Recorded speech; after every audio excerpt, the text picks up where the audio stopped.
तलाश कर रहा था। तोता घनी झाड़ियों के करीब जाता है।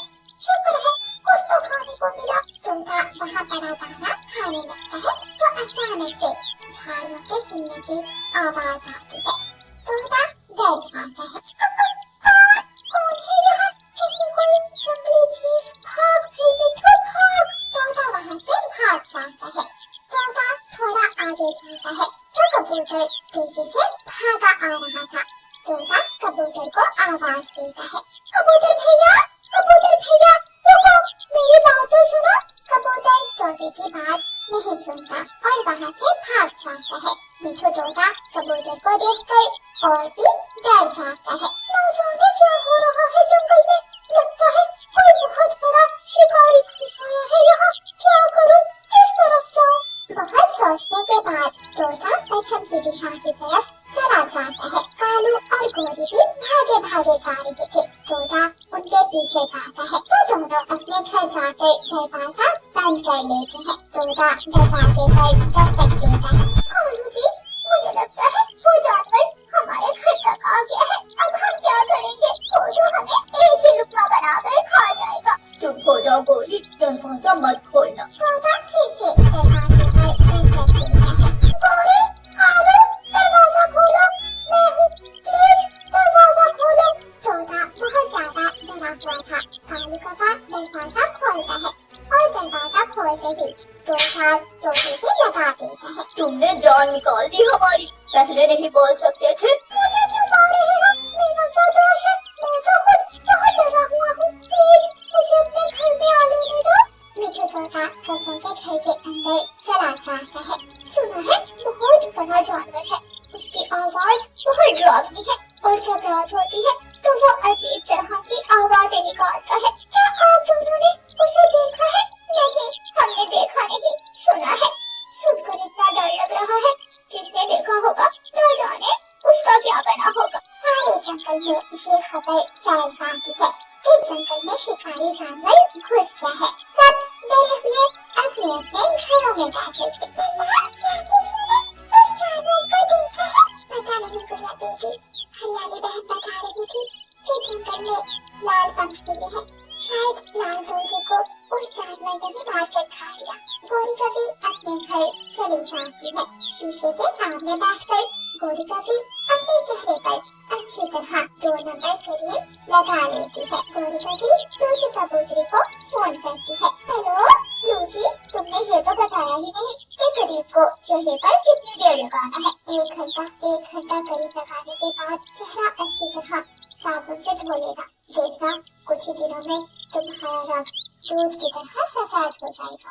हाय कालू जी, डर के मारे मुझे तो नींद नहीं आ रही और ऊपर से मेरे पेट में चूहे दौड़ रहे हैं। गोरी तुम्हें खाने की पड़ी है, चुपचाप सो जाओ। अगले दिन जब पक्षियों को भूख सताती है तो पक्षी अपने घर से बाहर आते हैं। कबूतर भैया हम एक साथ रहेंगे और अगर वो जानवर नजर आ गया तो हम एक दूसरे की मदद करेंगे। हाँ यार कालू, मैं तो कहता हूँ मिठू तोते को भी साथ ले लेते हैं। कबूतर और कालू काका पंखों में दांत लिए मिठू तोते के घर जाते हैं। मिठू चलो कुछ खाने के लिए ले आते हैं, वरना ये ना हो हम भूख से मर जाएं। मैं भूख से मर जाऊंगा मगर किसी जानवर का भोजन नहीं बनूंगा। रानू चिड़िया भी वहाँ आ जाती है। मिठू भैया इस तरह से करना अच्छी बात नहीं है। अगर हमारी जिंदगी ऊपर वाले ने लिखी है तो हमें कोई नहीं मार सकता। मुझे लगता है हमें भोजन की खोज में जाना चाहिए। कुकू भैया क्यों ना हम जंगल जाएं और देखें तो सही आखिर जंगल में क्या है। मुझे लगता है कि सारे पक्षी यूं ही डर रहे हैं। हाँ गुड़िया बहन, 3 दिन हो गए, अगर कोई शिकारी जानवर होता तो वो किसी न किसी पक्षी का शिकार जरूर करता। गुड़िया और कुकू जंगल की तरफ निकल पड़ते हैं। वो इधर उधर उड़ते हैं। वो नदी पर जाते हैं और पानी पीते हैं। कुकू भाई वहाँ कुछ है, वहाँ से झाड़ियाँ हिल रही हैं। गुड़िया और कुकू आगे बढ़कर देखते हैं तो वहाँ एक डॉगी था जो डर रहा था। गुड़िया और कुकू भी उसे देखकर डर जाते हैं और जल्दी से उड़कर पेड़ पर बैठ जाते हैं।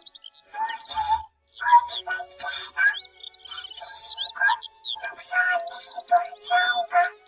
प्लीज मुझे मेरे घर छोड़ दो। कुकू एक दूसरे की तरफ हैरान होकर देखने लगते हैं। ये क्या, हम इनसे डर रहे थे और ये मासूम डॉगी हमसे डर रहा है। गुड़िया और कुकू हंसने लगते हैं और डॉगी के पास आते हैं। प्यारे डॉगी, तुम्हारा नाम क्या है? मेरा नाम जैकी है। मैं इंसानों की बस्ती से आया हूँ। मैं अपने घर का रास्ता भूल गया हूँ। मुझे अपने घर जाना है। क्या तुम हमसे दोस्ती करोगे? डॉगी अपना हाथ आगे बढ़ाता है और गुड़िया के पैर के ऊपर रखता है। ये तो बहुत प्यारा है। जैकी, चलो हम तुम्हें अपना जंगल दिखाते हैं और फिर हम तुम्हें तुम्हारे घर छोड़ाएंगे। तुम्हें डरने की जरूरत नहीं है। यहाँ कोई भी पक्षी तुम्हें कोई नुकसान नहीं पहुँचाए। गुड़िया और कुकू जैकी को लेकर अपने घर की तरफ वापस जाते हैं। कुकू जैकी के ऊपर बैठा हुआ था। सामने से सारे पक्षी आ रहे थे। वो ये देखकर हैरान हो जाते हैं। कुकू, गुड़िया, दूर हटो। ये जानवर तुम दोनों को नुकसान पहुँचाएगा। मारो मारो इस जानवर को। जैकी डर जाता है। सब पक्षी आगे बढ़ते हैं। रुक जाओ, जैकी को कोई नहीं मारेगा। अगर हम इसे नहीं मारेंगे तो ये हमें मार देगा। समय जाया मत करो और मारो इसे। जैकी को कोई पक्ष भी नहीं लगाएगा। आप सब मेरी बात सुनो। जैकी एक मासूम पेट है। ये किसी को नुकसान नहीं पहुंचाएगा। ये तो बस रास्ता भूल कर यहाँ आ गया है। जैकी, तुम कहाँ से आई हो? तो प्यारे दोस्तों, आपको हमारी कहानी अच्छी लगी तो लाइक और कमेंट करें। इसी तरह की और भी कहानियाँ देखने के लिए हमारे चैनल को सब्सक्राइब करें। आपका धन्यवाद। इंसानों की बस्ती से आया हूँ। गुड़िया और कुकू मेरे दोस्त हैं। ये दोनों मुझे मेरे घर छोड़कर आएंगे। हाँ, हम सब तुम्हें तुम्हारे घर छोड़कर आएंगे। राना, तुम्हारे बच्चे बहुत बहादुर और समझदार हैं। इन दोनों बच्चों को देखकर तो मेरा दिल खुश हो जाता है। फिर वो सारे पक्षी जैकी को अपना जंगल दिखाते हैं। जैकी जंगल की सैर करता है। वो बहुत खुश होता है और फिर गुड़िया और कुकू उसे इंसानों की बस्ती की तरफ ले जाते हैं। वो सामने मेरा घर है। तुम दोनों बहुत अच्छे हो। तुम्हारा बहुत बहुत धन्यवाद। Bye bye. Bye bye Jackie. Jackie अपने घर की तरफ चला जाता है। गुड़िया और कुकू जैकी की मदद करके बहुत खुश होते हैं और वो दोनों अपने जंगल की तरफ वापस लौट जाते हैं। प्यारे दोस्तों, आपको हमारी कहानी अच्छी लगी तो लाइक और कमेंट करें। इसी तरह की और भी कहानियाँ देखने के लिए हमारे चैनल को सब्सक्राइब करें। आपका धन्यवाद। नूरपुर जंगल में एक गरीब रामचरिया रहा करती थी, जो मिट्टी के बर्तन बनाकर अपना गुजर बसर किया करती थी। रामचरिया मिट्टी के बर्तन बना रही थी। गुड़िया अपनी मम्मा को हैरान होकर देख रही थी। मम्मा, क्या मैं भी आपके साथ मिट्टी के बर्तन बनाऊं? गुड़िया बेटी, अभी आप अपनी पढ़ाई पर पहुंचा दो। ये काम मैं कर लूंगी। मम्मा, मुझे भी मिट्टी बहुत अच्छी लगती है। मेरा बेटी चाहता है कि मैं भी प्यारे प्यारे खिलौने बनाऊं। गोरिका बीबी वहाँ आ जाती है। सिखा दो इसे भी मिट्टी के बर्तन और खिलौने बनाना। बड़ी होकर इसे ही तो संभालना है ये सब। गोरिका भी हंसने लगती है। गोरी आंटी, अगर मैं ये काम करती हूँ तो इसमें बुराई क्या है? मम्मा ने मुझे सिखाया है, मेहनत करने में कभी भी शर्म महसूस नहीं करते। बुराई तो कोई नहीं है, बस अपनी मम्मा की तरह सारी उम्र बर्तन बनाती ही बूढ़ी हो जाओगी। और हो भी क्या सकता है तुम गरीबों का। गोरी बहन, मेरी बेटी का दिल बुरा मत करे। मेरी बेटी पढ़ रही है और वो कामयाब पक्षी बनेगी। अच्छा ठीक है, मुझे एक मटका दे दो जो को आए दिन बर्तन तोड़ देता है। ये ले, और 100 रुपए दे। ये लो 80 रुपए, इतने ही काफी हैं। गोरी का फिर 80 रुपए देकर वो मटका लेकर वहाँ से चली जाती है। गुड़िया बेटी, आप थोड़ी देर यही बैठना, मैं सब्जी लेकर आती हूँ। जी मम्मा। रानू चिड़िया सब्जी की दुकान पर सब्जी लेने के लिए चली जाती है और गुड़िया मिट्टी से खिलौने बनाने लगती है। वो भी अपनी मम्मा की तरह बर्तन बनाने की कोशिश करती है। आहो, ना जाने मम्मा कैसे खिलौने बना लेती है, मुझसे तो बन ही नहीं रहे। रानू चिड़िया सब्जी लेकर वापस आ जाती है। गुड़िया, ये आप क्या कर रही हो? कुछ नहीं मम्मा, मैं तो बस सीख रही थी। गुड़िया बेटी, मैं तुम्हें बहुत कामयाब देखना चाहती हूँ। मैं नहीं चाहती कि तुम भी मेरी तरह बर्तन बनाओ। मम्मा, आप ही कहती है ना कि कोई काम छोटा बड़ा नहीं होता। हाँ गुड़िया, वो तो ठीक है, मगर इस काम में ज्यादा मुनाफा नहीं है और मेहनत बहुत ज्यादा है। अच्छा मम्मा, आप फिक्र मत करें, कर लेंगे कुछ ना कुछ। रानू चिड़िया और गुड़िया घर के अंदर चली जाती है। रानू चिड़िया सब सिखाती है, गुड़िया भी काम में अपनी मम्मा की मदद करवाती है। मम्मा, मुझे लाइट्स वाले शूज लेकर दे। तुमने लाइट्स वाले शूज कहाँ देख लिए हैं? मैंने स्कूल से आते हुए दुकान पर देखे थे। मुझे नहीं पता, मुझे वो शूज चाहिए। अच्छा ठीक है, मैं तुम्हें कल वो शूज ला दूंगी। तुम अभी ये खाना खा लो। जग्गू खाना खाने लगता है। रात हो जाती है। गुड़िया रात के तक पढ़ाई करती है। बेटी, आप सो भी जाओ। जी मम्मा, मैं सो गया।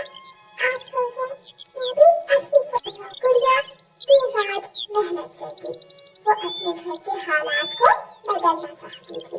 उसके नन्हे ज़हन पर हर वक्त अपने हालात बदलने की धुन सवार रहती थी, इसलिए वो बड़ी लगन और मेहनत से पढ़ाई कर रही थी।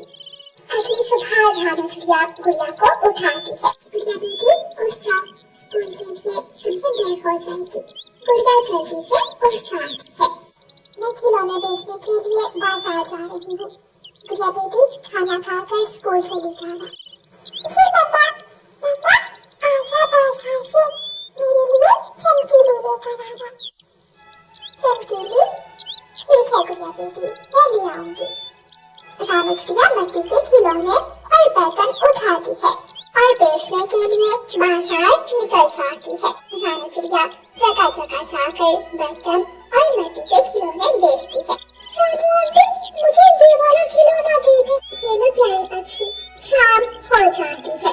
आज बर्तन तो बहुत कम बिके हैं और खिलौने भी बस 2 ही बिके हैं। मेरी बेटी ने पहली बार मुझसे कुछ मांगा है, मैं उसके लिए चमकीली ले लेती। रानू चिड़िया दुकान पर जाती है और अपनी बेटी के लिए चमकीली खरीद लेती है। रानू चिड़िया वो चमकीली लेकर अपने घर वापस लौट आती है। गुड़िया चमकीली देखकर बहुत खुश होती है। मिट्ठू तोता वहाँ आता है। रानू बहन, मेरे बेटे का जन्मदिन है, आप भी जरूर आना और अपनी बेटी गुड़िया को भी लेकर आना। मैं जरूर आऊंगी मिट्ठू अंकल। छोटा मिट्ठू मेरा दोस्त है।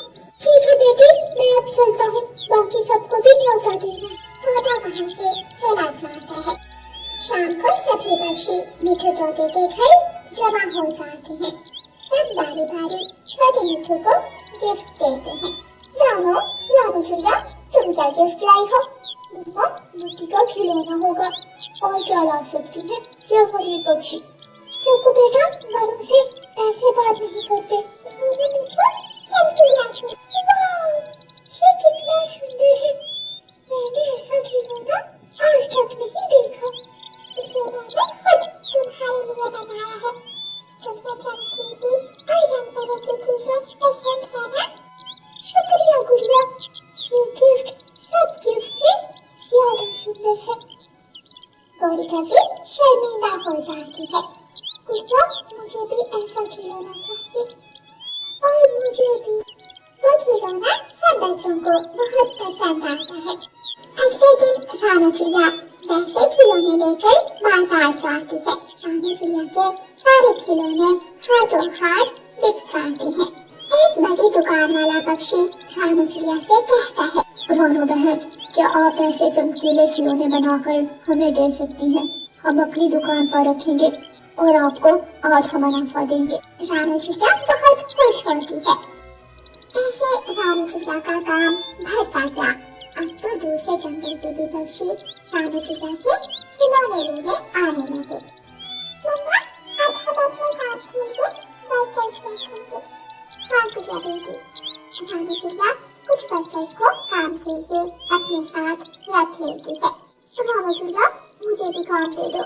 मैंने सुना है तुम तनख्वाह बहुत अच्छी देती हो। ठीक है गोरी बहन, आप कल से आ जाया करना। गुड़िया की अकलमंदी और मेहनत की वजह से आज वो पक्षी रानू चिड़िया के पास काम के लिए आया करते थे, जो उसे तरह तरह की बातें सुनाया करते थे। रानू चिड़िया को अपनी बेटी की अकलमंदी पर बहुत गर्व था और अब वो खुशी खुशी अपना जीवन गुजार रही थी। प्यारे दोस्तों, इस कहानी को लाइक, अपने दोस्तों के साथ शेयर और चैनल को सब्सक्राइब करना बिल्कुल मत भूलना। आपका धन्यवाद। लाइक और सब्सक्राइब जरूर करें। मिलते हैं नेक्स्ट वीडियो में।